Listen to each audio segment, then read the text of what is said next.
Hello everyone, welcome back to our channel. आज मैं आपके लिए लाई हूँ 10th क्लास हिस्ट्री का important lesson, print culture and modern world के important long questions. Textual question मैं ऑलरेडी करवा चुकी हूँ, जिसके लिंक आपको डिस्क्रिप्शन बॉक्स में मिल जाएंगे। अगर आप हमारे चैनल पर नए हैं, प्लीज़ चैनल को सब्सक्राइब करना ना भूलें। क्वेश्चन नंबर फर्स्ट है हमारा कि जो यूरोप के लोग थे 18th सेंचुरी में, उन्होंने क्यों ऐसा सोचा कि जो प्रिंट कल्चर था वो देश में तानाशाही को ख़त्म करेगा और लोगों में जागृति को लाएगा। ठीक है,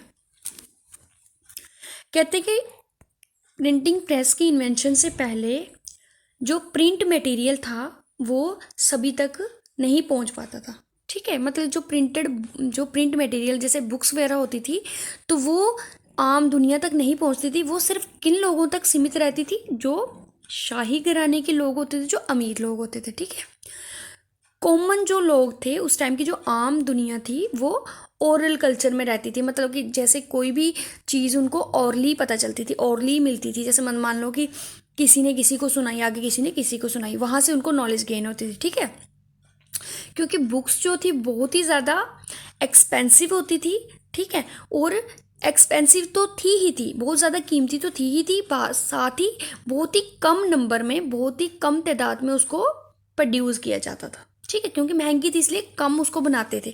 और अगर महंगी होंगी बुक्स तो वो सिर्फ अमीर लोग ही खरीद सकते हैं, गरीब लोग उसको नहीं खरीद सकते थे। ठीक है, लेकिन क्या हुआ कि जैसे ही प्रिंटिंग प्रेस आई तो बुक्स क्या होगी, थोड़ी चीप रेट में मिलना शुरू होगी, जिसके कारण क्या होगी कि जो पब्लिक थी वो अब पढ़ी लिखी होने लगी, मतलब लोग अब पढ़ना शुरू हो गए। ठीक है, अब इसने नॉलेज को भी काफ़ी ज़्यादा फैलाया, काफ़ी ज़्यादा कंट्रीब्यूट किया उसने नॉलेज को फैलाने में। ठीक है, अब जो 18th सेंचुरी के कुछ लोग थे, इसलिए उन्होंने क्या सोचा कि जो प्रिंट कल्चर है वो लोगों में क्या लाएगी, ज्ञान की रोशनी लाएगी और तानाशाही को ख़त्म करेगी। ठीक है, अब कहते हैं कि कुछ आर्गूमेंट्स हैं जो इस चीज़ को सपोर्ट करते हैं, उनकी जो सोच थी उस चीज़ को सपोर्ट करते हैं कि हाँ, जो इजीली अवेलेबल जो बुक्स थी उसने क्या किया, लोगों में जागृति लाई। ठीक है, अब क्या था, जो कॉस्ट थी, जो कीमत थी बुक्स की, वो भी कम हो गई थी।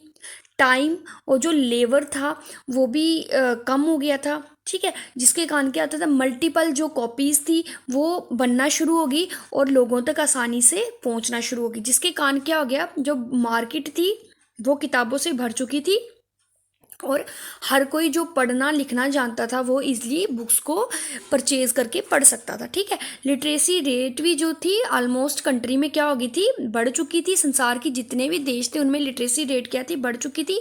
स्कूल जो थे वो खुलना शुरू हो गए विलेजेस में, और जो किसान और जो कलाकार थे उनकी भी लिटरेसी रेट बढ़ गई, वो भी अब पढ़ना लिखना शुरू हो गए। ठीक है, अब जो पीरियोडिकली प्रेस थी, पीरियोडिकली प्रेस मतलब कि जैसे वीकली जो न्यूज़पेपर वगैरह आते थे, उनसे उनका क्या फ़ायदा था कि लोगों को काफ़ी ज़्यादा इन्फॉर्मेशन मिल रही थी उस करंट अफेयर में, दुनिया में एक्चुअल में अभी क्या हो रहा है उसके बारे में काफ़ी ज़्यादा इन्फॉर्मेशन मिलती थी और इंटरटेनमेंट मिलता था उनको, किनके द्वारा, न्यूज़पेपर्स के द्वारा, जर्नल्स के द्वारा। ठीक है, अब उनको पता चलता था कि एक्चुअली में कहाँ पर लड़ाइयाँ हो रही हैं, कहाँ पर कैसा व्यापार चल रहा है, ये सब न्यूज़पेपर से थ्रू उनको क्या मिलते थे, इंफॉर्मेशन मिलती थी। ठीक है, और यही उनको पता चलता था कि एक्चुअल में अदर कंट्रीज़ ने क्या क्या डेवलपमेंट किया है, किसी स्टेट ने क्या डेवलपमेंट किया, मतलब सभी नॉलेज जर्नल्स और न्यूज़पेपर के थ्रू लोगों तक पहुंच रही थी। ठीक है, अब जैसे जो भी साइंटिस्ट थे या फिलोसफर थे, उन्होंने अपने जो आइडियाज़ थे, जो अपने उनकी जो सोच थी वो लोगों तक पहुंचना शुरू हो गई थी।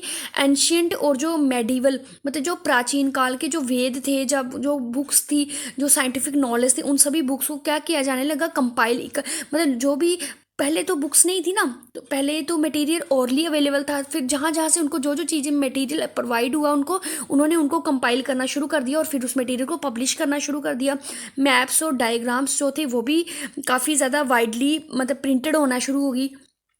और जो साइंटिस्ट जैसे इसाक न्यूटन था, उसने भी अपनी डिस्कवरीज को पब्लिश करना शुरू कर दिया। ठीक है, और उसका जो मतलब अब देखो, जो साइंटिस्ट है वो जैसे अपनी जो उसने खोज की है, जो जो कुछ वो सोचता है उसको पब्लिश करेगा, तो जो साइंटिफिकली जो माइंडेड रीडर होते हैं वो उसकी रीडिंग्स को पढ़ेंगे और उनसे काफ़ी ज़्यादा इन्फ्लुएंस होंगे। ठीक है, अब काफ़ी ज़्यादा जो थिंकर्स थे, जैसे थॉमस हो गया, वोल्टेयर हो गया, ठीक है, रूज हो गया, इन्होंने भी क्या किया, काफ़ी ज़्यादा बुक्स को, प्रिंटेड मटेरियल को प्रिंट किया, अपनी फिलोसफी को उन्होंने प्रिंट करके लोगों तक पहुंचाया। और लोग अब क्या हो गया, लोग सोचना शुरू हो गए, और उनका माइंड क्या हो गया, मतलब लॉजिक के बेस पे वो, उनका माइंड क्या हो गया, रेवोल्यूशन आया, मतलब क्रांति आई उनकी दिमाग में, जैसे सोच चेंज होगी, साइंटिफिकली लोगों ने सोचना शुरू कर दिया, रूढ़िवादी लोग जो विचारधाराएं थी वो ख़त्म होना शुरू हो गई। ठीक है, ये सब क्या था, लोगों में इनलाइटमेंट हुई, और इसने तानाशाही को, जो डेपोटिज्म था, उसको क्या कर दिया, ख़त्म कर दिया, किसने, प्रिंट कल्चर ने। Thank you.